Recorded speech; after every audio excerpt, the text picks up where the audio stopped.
E queria pedir-vos que abram a vossa Bíblia, se quiserem, ou que acho que a Bárbara vai projetar ali em João 10. Vamos ler desde o versículo 1 ao versículo 11, não, ao versículo 16. Não é muito, nós lemos isto num instante. A minha versão é, eu comecei, achei tanta piada o pastor estar sempre a falar aqui da versão à mensagem que eu não conhecia, que eu comecei a ler. E é mesmo muito, muito interessante ler esta versão, então eu vou ler nessa versão. Com certeza a que vai aparecer ali não é igual, mas os irmãos acompanham. Então, Jesus disse: eu vos afirmo que isto é verdade. Quem não entra no curral das ovelhas pela porta, mas pula o muro, é um ladrão e bandido. Ou, nas versões tradicionais, ladrão e salteador. Mas quem entra pela porta é o pastor do rebanho. É 10, não é? Estou bem? Ok. Versículo 2. Mas quem entra pela porta é o pastor do rebanho. O porteiro abre a porta para ele. As ovelhas ouvem a sua voz quando ele as chama pelo nome e ele as leva para fora do curral. Quando todas estão do lado de fora, um ênfase aqui na palavra todas, quando todas estão do lado de fora, ele vai na frente delas e elas o seguem porque conhecem a voz dele. Mas de maneira nenhuma seguirão um estranho, pelo contrário, elas fugirão, pois não conhecem a voz de estranhos. Jesus fez esta comparação, mas ninguém entendeu o que ele queria dizer. Então Jesus continuou: eu vos afirmo que isto é verdade. Eu sou a porta por onde as ovelhas passam. Todos os que vierem antes de mim são ladrões e bandidos, mas as ovelhas não deram atenção à voz deles. Eu sou a porta. Quem entrar por mim será salvo. Poderá entrar e sair e achará comida. O ladrão só vem para roubar, matar e destruir, mas eu vim para que as ovelhas tenham vida e a tenham em abundância, completa. Eu sou, no versículo 11, eu sou o bom pastor. O bom pastor dá a vida pelas ovelhas.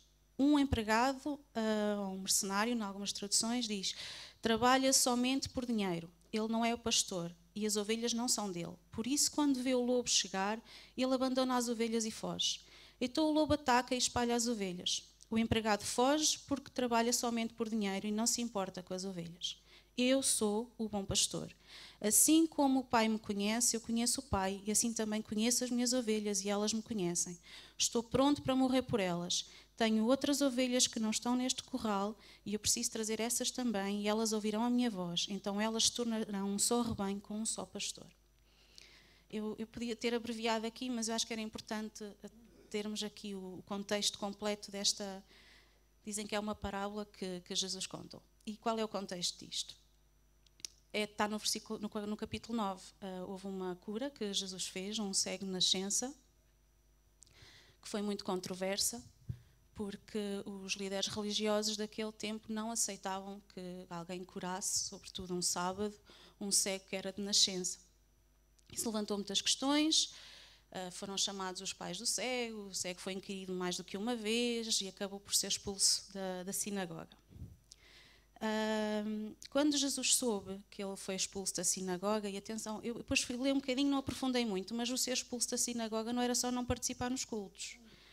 Havia toda uma atividade central à volta da sinagoga, mesmo as práticas comerciais, poder abastecer-se, parte da identidade, da cultura, e tudo tinha muito a ver com a sinagoga. Quem era expulso não era por um dia, era pelo menos 30 dias, e aquilo implicava muitas alterações na vida da pessoa. Portanto, ser expulso não era uma coisa agradável. E ele foi expulso, o cego foi expulso porque deu testemunho da sua cura. Ele não disse que Jesus era o Cristo, que era a razão que eles tinham para o acusar, mas disse que tinha sido curado. E eles não aceitaram e expulsaram. Quando Jesus soube disso, Jesus chamou o cego. E depois, na presença dos fariseus, acusou-os deles serem cegos. E depois então ele faz todo este capítulo 10, este capítulo 10 do 1 ao 16, um ataque, uma acusação que Jesus está a fazer aos próprios fariseus.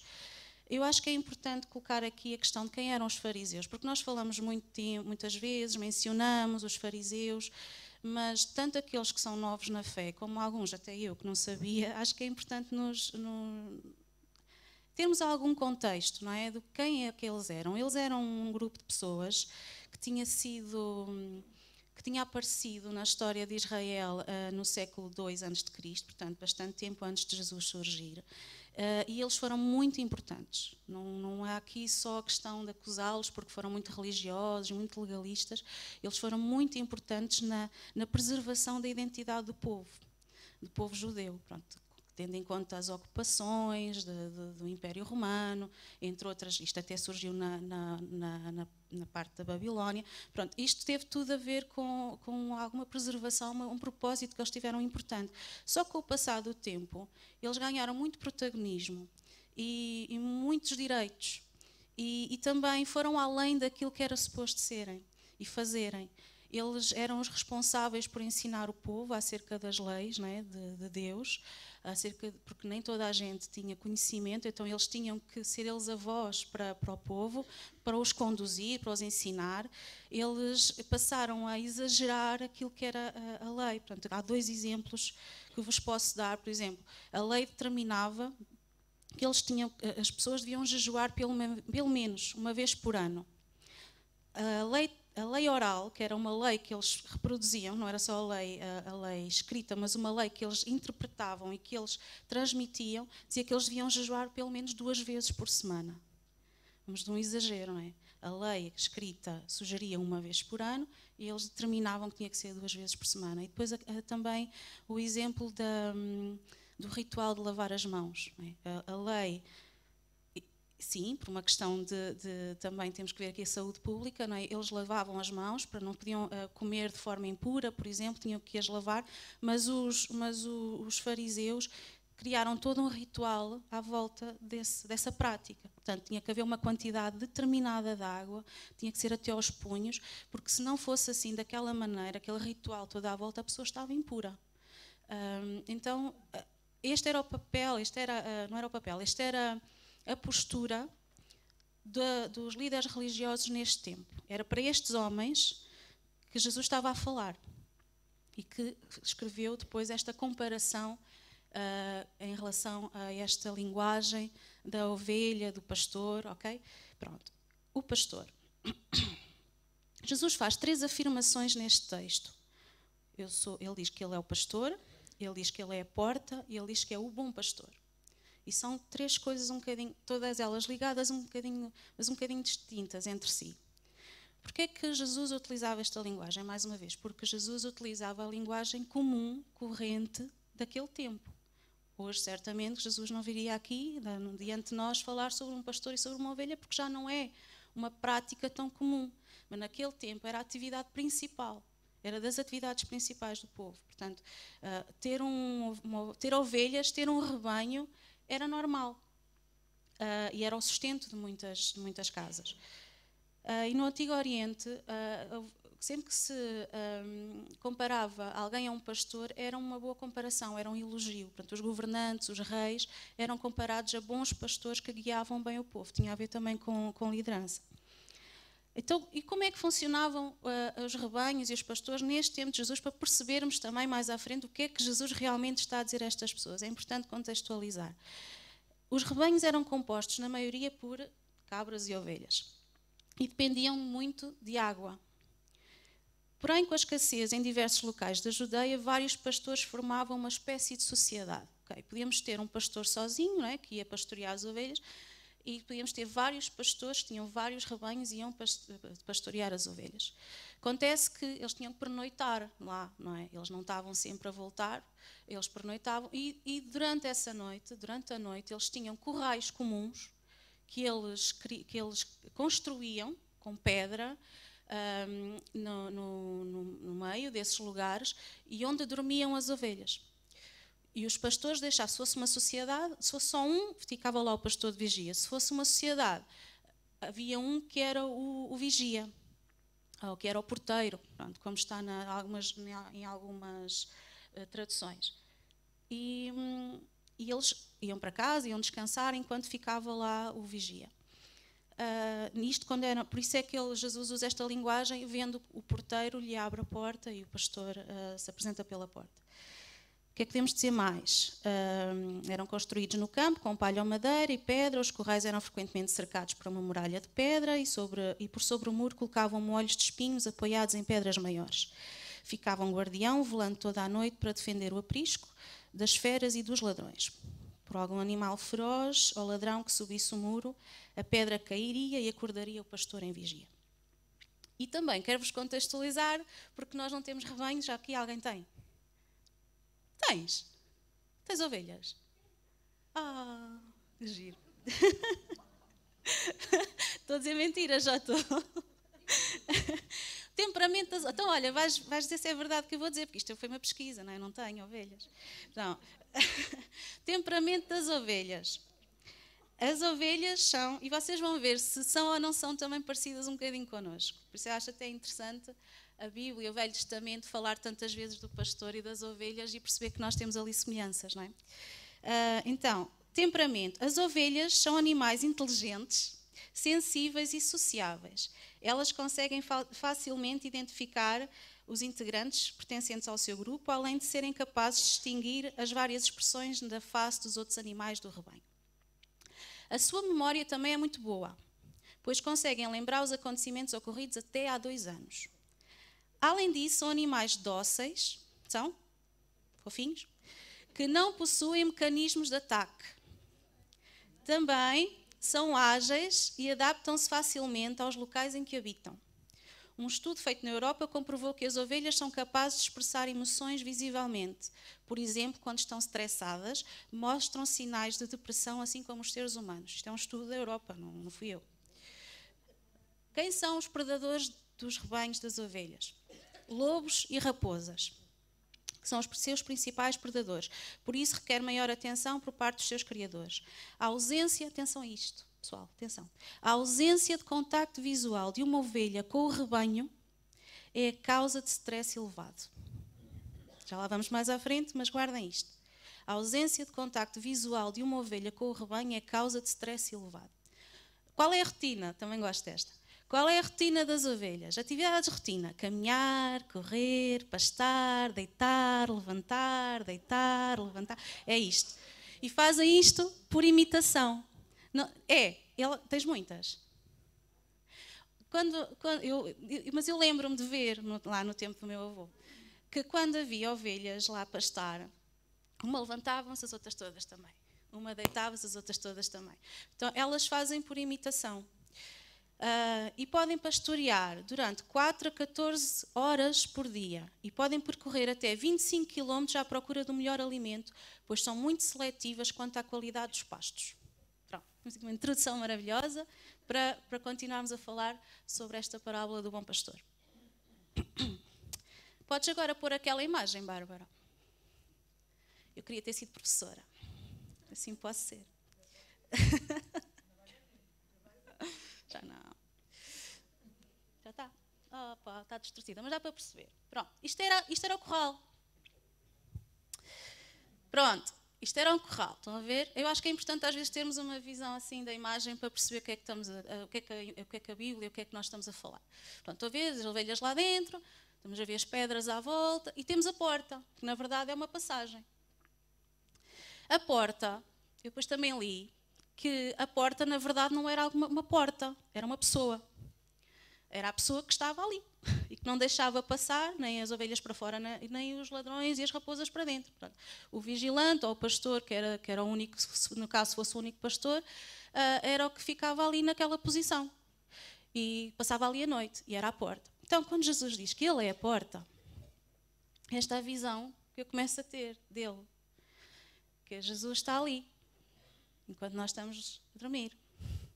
É o vigia. O dormir aqui temos que ver que não é o descanso. É aquela parte da noite que era o mais perigosa para as ovelhas. Não é? Aquela parte no dia, na rotina das ovelhas, que era a mais perigosa, assustadora. Era à noite. Temos que ver e lembrar que a ovelha é um animal que estressa. E Jesus diz assim: eu sou o pastor. Jesus estava a acusar os fariseus de serem ladrões de ovelhas. Porque eles estavam a manipular um povo de uma forma religiosa, legalista, que os afastava, que os impedia de chegar a Deus. Porque eles, para poderem sentir-se capazes, dignos de chegar a Deus, eles tinham que cumprir uma data de coisas, isso era impossível. Então, eles simplesmente estavam a perder essa ligação com o divino, com o Deus de Abraão, de Isaac, de Jacó, com a sua identidade enquanto povo, porque eles não lhes estava a ser permitido. Jesus chegou a dizer em outras passagens, olhando na cara dos fariseus e dizendo que eles retinham para eles as chaves e que não entravam nem deixavam entrar ninguém. Portanto, eles fechavam a porta. Mas Jesus está aqui a dizer uma coisa importante: eu sou a porta. E para já dizer o eu sou diante de fariseus era assim uma coisa complicada, porque o eu sou só alguém podia dizer, que era Deus, não é? E Jesus disse aqui uma data de eu sous. Eu sou a porta, e ele disse isto 2 vezes, eu sou a porta. Então Jesus apresenta-se à porta com legitimidade. A porta era a única entrada e a única saída legítima para o curral. Apenas o pastor poderia apresentar-se à porta, chamar as suas ovelhas e só por esta porta elas poderiam sair e depois voltar a entrar. Quem não entrava pela porta era ladrão. Os fariseus não acediam ao interior do curral das ovelhas de Deus, que era o povo escolhido, porque não tinham essa legitimidade. Eles apropriavam-se indevidamente, por isso é que eles estavam a ser... Vamos aqui a uma parte, a um versículo que se calhar nós temos andado a ler de forma errada, ou a interpretar de forma errada, que é: o ladrão não vem senão para roubar, matar e destruir. A quem é que nós atribuímos isto? Mas não é o diabo. É um sistema religioso, de exigência e de cobrança, que nos impede de ceder àquilo que foi livremente cedido a todos, sem reservas, sem condições. E por causa de estamos a falar deste tempo, por causa de uma lei, por causa de uma exigência, por causa de uma data de rituais e critérios, este povo estava impedido de lá chegar. Não é o diabo aqui o problema. O problema aqui eram os religiosos, era a liderança religiosa daquele tempo. Jesus afirma que ele é o pastor do rebanho, cujas ovelhas são dele. E essas ovelhas eram o povo de Israel. Mas depois Jesus, mais abaixo, diz que há outras ovelhas que ainda não faziam parte daquele curral. Outras ovelhas que ele havia de agregar, de juntar, e que teriam um só pastor e seriam um só rebanho. E Jesus está aqui a falar da igreja. E isso dá-me aqui um conforto enorme, porque a igreja é uma comunidade de Deus que foi reunida legitimamente pela porta por Jesus. Então a igreja, quem olha para a história muitas vezes diz: a igreja foi alguma coisa que aconteceu como consequência, não é? Depois da crucificação de Jesus, os discípulos, tudo aquilo que aconteceu a seguir, isso deu origem à igreja. Não, a igreja estava definida, estava estabelecida. E nós somos estas ovelhas que Deus tem chamado, que Jesus tem agregado para dentro do seu curral, para este rebanho. Somos nós. E nós temos de tomar posse disso, porque temos que perceber que esses somos nós, essas ovelhas. Então tudo aquilo que Jesus diz acerca dele como pastor e das ovelhas como seu rebanho tem a ver connosco, tem a ver com a nossa vida, tem a ver com a nossa história, tem a ver com a nossa caminhada, ok? A porta. Então já vimos o que é que Jesus faz. Jesus entra pela porta. Durante o dia, os pastores separavam os rebanhos, conduziam aos diversos pastos. À tarde, todos os animais eram reunidos no curral. De manhã, os pastores apresentavam-se à porta do curral para chamar as suas ovelhas para as levar a pastar. Isto eu já disse. A porta é aquela pequena abertura que vimos ali e Jesus, então, compara-se a este pastor que fica de vigia, que dá acesso. Pronto, é que dá acesso, mas também que limita, não é? A passagem dos perigos, dos predadores para dentro. Então, quando ele diz: eu sou o pastor, ele está a dizer: eu tenho a legitimidade, eu é que sou o dono deste rebanho, as ovelhas são minhas. Quando ele diz que eu sou a porta, eu sou o acesso, eu sou a entrada e eu sou a proteção. Então é alguém que está ali, não é apenas não somos apenas ovelhas. Ele até se compara depois mais à frente com o mercenário ou com o empregado, não é? Porque depois aqueles senhores que tinham muitas ovelhas e que tinham muitos rebanhos, eles acabavam por ter que ter empregados, não é? Tinham que ter pastores ao seu serviço. Esses não davam, por exemplo, a vida pelas ovelhas. Porque se vissem chegar os predadores, aqui sim podemos dizer o lobo, pode ser o diabo, se vocês quiserem pôr o diabo na história, mas o lobo, os predadores, os perigos, esses quando vinham, os empregados fugiam, não protegiam as suas ovelhas. Jesus está a dizer, ele é o pastor, as ovelhas são dele e ele protege-as. E então Jesus, fazendo essa comparação, também diz que é a porta das ovelhas. Vamos avançar. E o que é que acontece nesta descrição que Jesus também diz? Diz que as ovelhas ouvem a sua voz. Se gostarem de estudar, há um site que depois posso-vos dar aqui o link, que dá para traduzir direto do grego. Então há palavras que nós podemos ter uma noção do que é que aquilo realmente quer dizer. Pronto. As ovelhas, porque houve duas expressões que me chamaram a atenção. Foi ovelhas ouvem a sua voz e mais à frente as ovelhas conhecem a sua voz. Isto tem sentidos um bocadinho diferentes.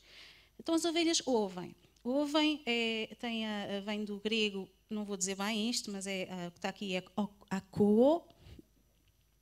Não sei se mas é assim que está escrito. É a capacidade de ouvir. É a capacidade de ouvir, é uma pessoa que não é surda. Okay? É uma pessoa que presta atenção, considera o que está a ser dito, dar ouvidos, é entender. No fundo é o que vocês estão agora a fazer, vocês estão a ouvir. Até porque é a mesma raiz da palavra que está, por exemplo, a fé vem pelo ouvir e ouvir a palavra de Deus, que na verdade a palavra que lá está é pregação, e que se fôssemos mesmo ao original dizia assim, a fé vem pela pregação e a pregação vem pela palavra de Cristo. Ora, pregação se pressupõe que alguém fala e alguém ouve, certo? Então o ouvir aqui tem a ver com essa capacidade auditiva, está bem? E depois, a chama pelo nome. Dar nome às ovelhas, te dás, João, nome às tuas ovelhas. Elas têm nome? Têm? Bem? Opa.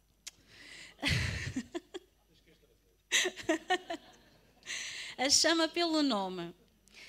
Dar o nome às ovelhas era uma prática antiga. E não tão antiga assim, que eu ainda me lembro de ver lá uma senhora na terra chamar Maria, ou o que era uma ovelha. Se um curral tivessem ovelhas de 3 pastores, vamos dar aqui um exemplo, e a um deles pertencesse 50 ovelhas, vamos imaginar, 150 ovelhas, okay? 50 de cada pastor, somente as 50 responderiam à sua voz.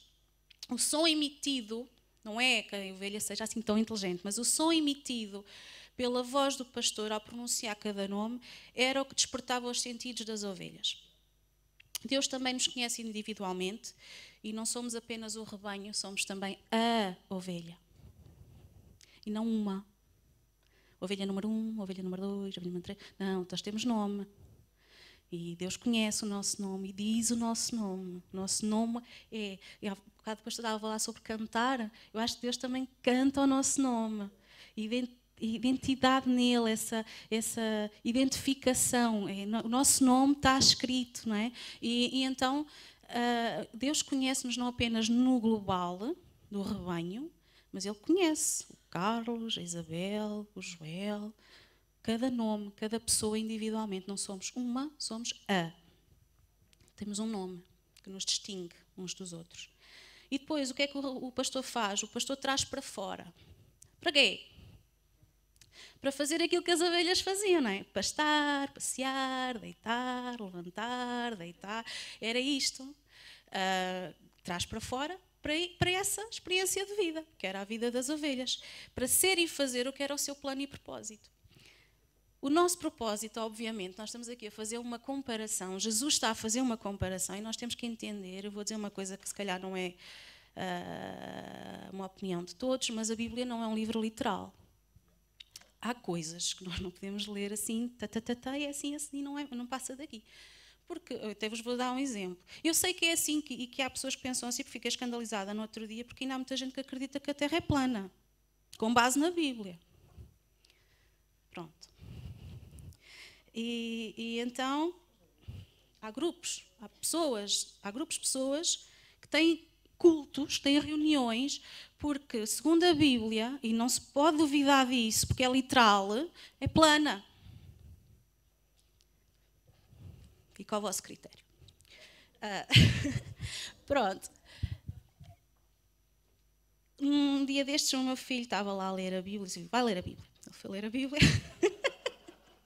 Oh mãe, oh mãe, está aqui escrito, devemos arrancar os olhos e as mãos e tal. Não, filho, isso não é literal. E depois tive que lhe explicar, não é? O que é que aquilo queria dizer, não é? Não podemos ter essa leitura tão drástica, porque temos de ter em conta que isto são textos escritos há muitos anos, não é? Com contextos muito diferentes. Temos que trazer essa aplicação para a nossa vida agora, temos que a entender, temos que a interpretar, temos que perceber para podermos fazer dela alguma coisa prática na nossa vida. É um exercício, é alguma coisa que se queremos, temos que fazer. Então, o que é que as ovelhas faziam quando o pastor se chegava ao curral e chamava para fora? Elas vêm para fora para quê? Para aquela vidinha maravilhosa que elas tinham. E vai adiante delas. Depois de todas saírem, a ênfase outra vez no todas, desde as maiores às mais pequeninas, o pastor coloca-se na frente do rebanho. Então ele fica ali à porta, todas a sair, a Maria, a Madalena, o Gonçalo, e depois põe-se diante delas. E as ovelhas o seguiam por onde quer que ele fosse. Claro que temos aqui um conceito que é a liderança, não é? Jesus, o pastor, é aquele que vai adiante do rebanho e que as leva. Mas tenho aqui outro conceito que eu queria partilhar convosco, que é o propósito do rebanho. E esta palavra todas está aqui por alguma razão. O propósito do rebanho, e diz lá todas as ovelhas, e atenção que às vezes nos rebanhos havia ovelhas aleijadas. Porque eventualmente eram atacadas, eventualmente alguma coisa lhes acontecia, elas eram muito frágeis. Então, havia aleijadas, havia mancas, havia aquelas mal dispostas, aquelas que marravam. Um pastor ou um empregado, se calhar, esta não vai, aquela não vai, ficas aí de castigo, não vais. Mas aqui Jesus diz que ele é o pastor que tira todas para fora. Para já, as mais apressadas tinham que ficar à espera das aleijadas, não é? E isso aqui faz-me aqui pensar que há aqui um propósito no rebanho, que é a inclusão, que é a justiça, que é a igualdade, que é a oportunidade. Então, se nós somos o rebanho, nós somos o rebanho, neste pequeno aprisco, já nem vou estar a falar no mundial, no global, no universal, mas aqui nós também temos este propósito. Nós queremos sair para a nossa vidinha, para deitar, levantar, para estar. Mas isso é uma coisa que tem que estar acessível a todos, aqui dentro, e àqueles que hão de se juntar a nós. Portanto, há uns mais apressados, há uns mais aleijados, há uns mais rabugentos, há uns que marram. Mas só vamos para o nosso propósito, só vamos para aquela vidinha boa quando todos lá estivermos fora. Todos é todos. Isso inclui-nos a todos. Vou avançar. As ovelhas o seguem. Obediência.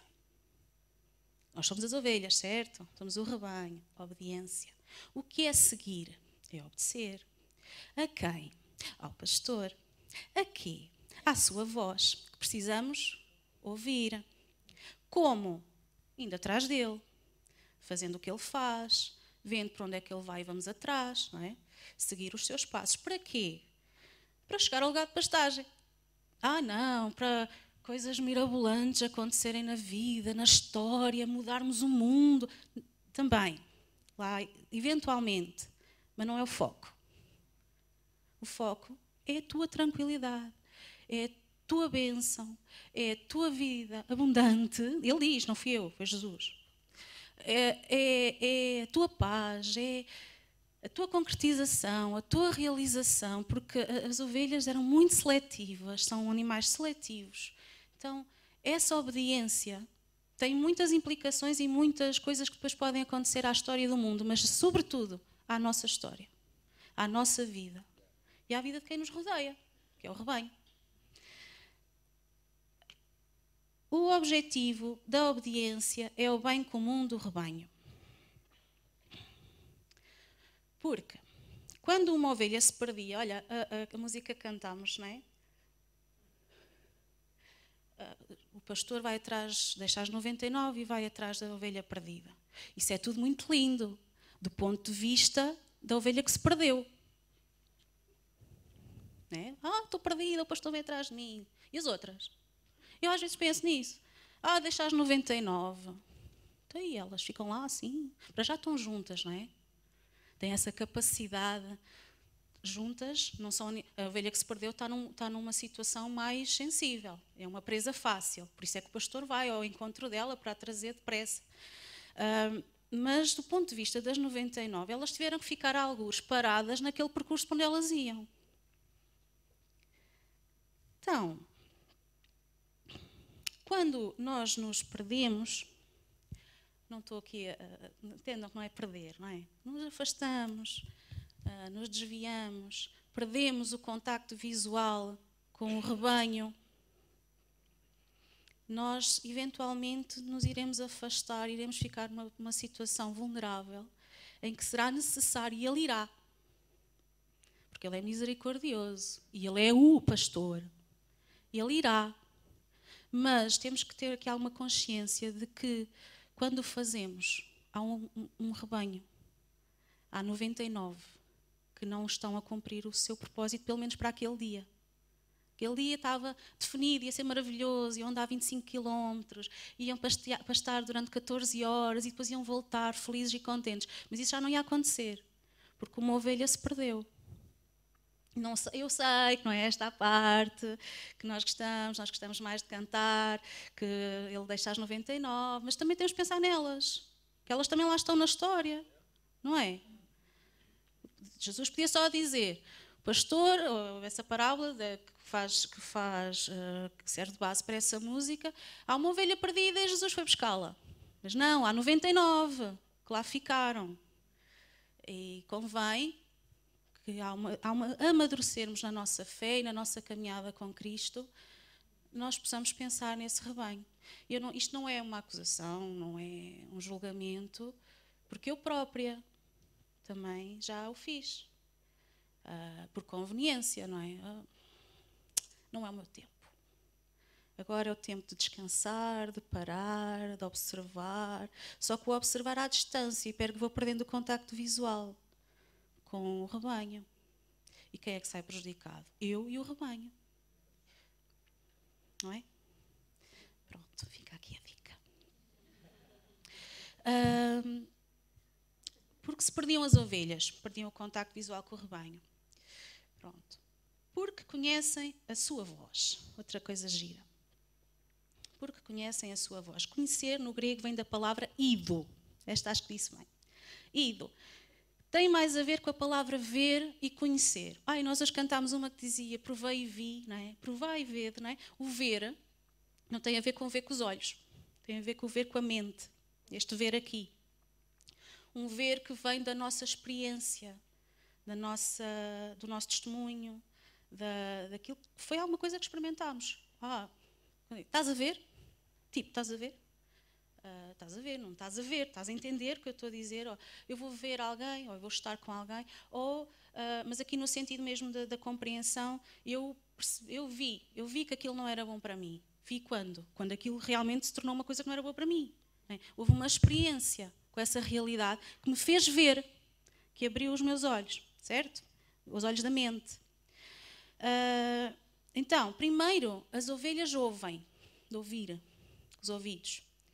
Depois seguem o pastor, porque já têm uma experiência com aquela voz. A fé vem pelo ouvir, não pelo conhecer. Esta parte, tem que ir mais fundo nisto, mas eu entendo que é assim, a fé vem pelo ouvir, não vem pelo conhecer, mas a obediência vem de uma experiência que tens de ter com ele, com o pastor. Por isso é que quando nós vamos lá para fora e começarmos a entregar os panfletos, as pessoas vão ouvir. Mas se nós começarmos a dizer às pessoas, é assim, é assado, é cozido, não sei o quê, isso faz nós, sabem o quê? Ladrões e salteadores. Porque já lhes estamos a vedar, porque eles não precisam conhecer, eles precisam ouvir. Quando eles vierem cá para dentro, eles vão conhecer. Na sua relação pessoal, íntima com Deus. Não é uma relação que eu lhes vou impor. Até porque os rebanhos funcionam, lá está, por imitação. E é no testemunho que transmitimos uns aos outros que, eventualmente, esse conhecimento vai brotar. E vai o quê? O que é que vai fluir daí? Obediência a Deus, ao pastor, à palavra, à revelação que eles tiverem. E não há que eu lhes quero dar. Então, um sistema que possa eventualmente existir entre nós, que seja na base da cobrança e da exigência, tem que acabar. De outra forma, não há livre acesso, não há passagem. As pessoas naquele tempo viviam subjugadas por um governo que lhes era imposto. Mas pior do que isso, elas não podiam encontrar esperança e consolo na sua fé. Eles tiveram 400 anos. Foram 400, não foram? De silêncio. Dizem que foram os 400 anos de silêncio de Deus. Não há nada entre o último livro do Novo Testamento e o primeiro livro do Novo. Aquele interregno foram 400 anos. Eles tinham que se agarrar àquilo que era a sua identidade, à sua história. Mas até isso lhe estava a ser roubado. Até isso lhe estava a ser retirado, porque eles não tinham acesso a isso. Tinham muitas condições. E estava-lhes a ser roubado pelo próprio sistema religioso. Jesus chegou a acusá-los: ai de vós, fariseus, que tomais as chaves do conhecimento. E hoje, isto foi lá, no tempo de Jesus. Isto tem aplicação hoje. Esta palavra serve. Existem sistemas que estejam a aprisionar as pessoas hoje, a não lhes dar o livre acesso que elas precisam à sua fé, ao exercício do encontro com o pastor. Olhem, pode haver muito. Naquele tempo as pessoas estavam debaixo deste tipo de governo, e deste tipo de sistema religioso insuportável. Mas hoje nós podemos, se calhar, estar sensíveis a alguma coisa que possa estar a acontecer à nossa volta. Eu só esta semana, se calhar também para me chamar, ou porque já estou sensível em relação a isto, não sei. Só esta semana 3 pessoas falaram comigo sobre a situação que estão a viver, de uma solidão imensa, depressão, dor, desânimo, uma tristeza. E eu acho que isto também é uma forma de governo, também é uma forma de imposição. São pessoas que estão no fim da linha, são pessoas que estão cansadas. E eu pergunto-me, o que é que nós estamos a dizer a estas pessoas? O que é que... Não é? Que às vezes vem logo, sabes, se calhar se fizesses assim, se fizesses assado, se acreditasses. Não é isso. Houve aqui um encontro, há uns meses, não sei se já foi este ano, em que as pessoas tiveram a oportunidade de falar sobre as suas maiores dificuldades. E a maior parte das pessoas disseram que a sua maior dificuldade era a falta de tempo.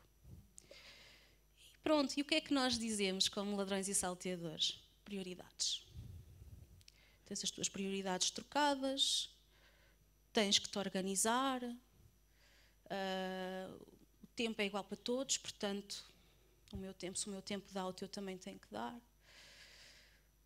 E não é assim. Pelo menos não. Eu agora estou a falar daquilo que eu sinto, não é? E também aproveito aqui este tempo para partilhar convosco. É verdade que o tempo é igual para todos, é verdade que é uma questão de prioridades, é verdade isso tudo que nós dizemos, como era verdade muita coisa que os fariseus também diziam. Não era só exagero, eles tinham uma verdade por base. Mas é isso que as pessoas querem ouvir, ou precisam de ouvir. Não é?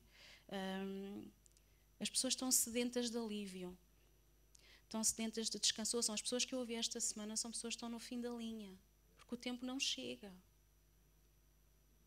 Porque é necessário fazer muita coisa e não dá. E E não é porque a pessoa gosta. Quem corre de gosto não cansa. Não. A vida é dura. E tem que trabalhar muito. E tem que fazer muita coisa. E cumprir muitos papéis. Não é? Eu falo pessoalmente, mulheres, não é? Nós sabemos. Mãe, mulher, trabalhamos. Não é? É muita coisa que nos é pedida. E não dá, não conseguimos estar ao nível daquilo que nos exigem. Então sentimos o quê? Desânimo, desencorajamento. E então este é uma espécie de sistema, um dos sistemas que eventualmente poderá estar a pesar sobre muitos. E as pessoas estão sedentas de alívio, de descanso e de alegria. No fundo, era aquela vidinha boa que as ovelhas tinham, que nós precisávamos, certo? Eu penso na vidinha boa das ovelhas, isso é tudo o que eu queria. E isso existe para elas, para essas pessoas. E elas precisam ouvir que existe. O alívio.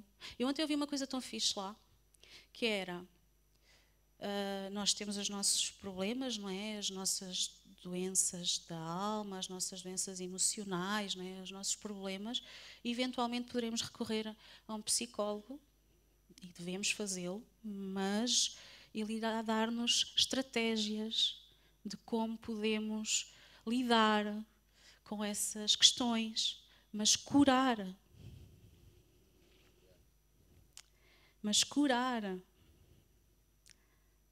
Só Deus.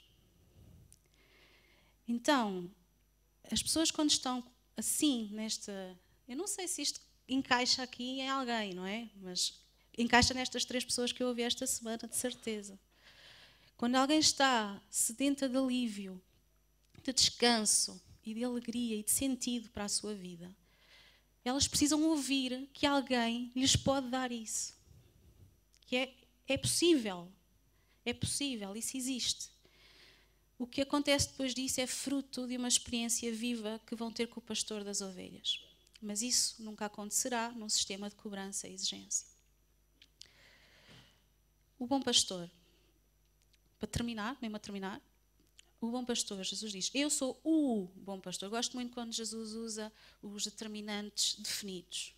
Eu sou o, não um. Eu sou o. Porquê? Porque o povo de Israel estava muito familiarizado com o conceito de um bom pastor. Bárbara, senão daqui a bocado o pessoal adormece. Mete aí o Isaías 40. Isaías 40, versículo 11 diz: como bom pastor, ele cuida do seu rebanho. Nos próprios braços ajunta os cordeirinhos e os conduz ao colo. Guia com todo o cuidado as ovelhas que amamentam as suas crias. Depois já podes seguir para o Ezequiel. Porque assim, Ezequiel 34, 11 a 12, porque assim declara Yahvé, o soberano Deus, eu mesmo buscarei as minhas ovelhas e delas cuidarei pessoalmente. Assim como o pastor busca as ovelhas dispersas, quando se dedica ao cuidado do rebanho, também tomarei conta das minhas ovelhas e as livrarei de todos os lugares para onde foram dispersas no dia de nuvens ameaçadoras e de trevas. Então, esta palavra, bom pastor, é alguma coisa. Jesus chegar aos fariseus, que eram super conhecedores das Escrituras, e dizer, eu sou o bom pastor, ele está a afirmar uma coisa maravilhosa. Eu sou este, que faz isto às ovelhas. E vamos só ao Salmo 23. Tinha que ser, o bom pastor. Tinha que ser. É conhecido como o Salmo do Bom Pastor, mas na verdade diz o que eu li, que é o Salmo da Ovelha. Ela fala dos benefícios experimentados, ou ele fala dos benefícios experimentados por aquele que é a ovelha e tem o Senhor como pastor. E o que é que não faltará? Não é? O Senhor é o meu pastor, nada me faltará. O que é que não faltará? Versículo 1. Não faltará descanso e refrigério. Isto é promessa para nós. Isto é para o rebanho. Somos rebanho? Eu sou. É. Não faltará descanso e refrigério, porque Ele me faz descansar e me leva a águas tranquilas. Não faltará direção, no versículo 3, porque Ele me guia por caminhos certos. Versículo 4, não me faltará proteção. Eu disse direção, não foi? Agora, proteção. Não me faltará proteção. Tu me proteges e me diriges, ou me conduzes. Me proteges. Porta. Não faltará aceitação. No versículo 6, porque tu me recebes como convidado de honra. E para terminar, não faltará a presença eterna do Senhor, porque na tua casa, ó Senhor, morarei todos os dias da minha vida. Amém.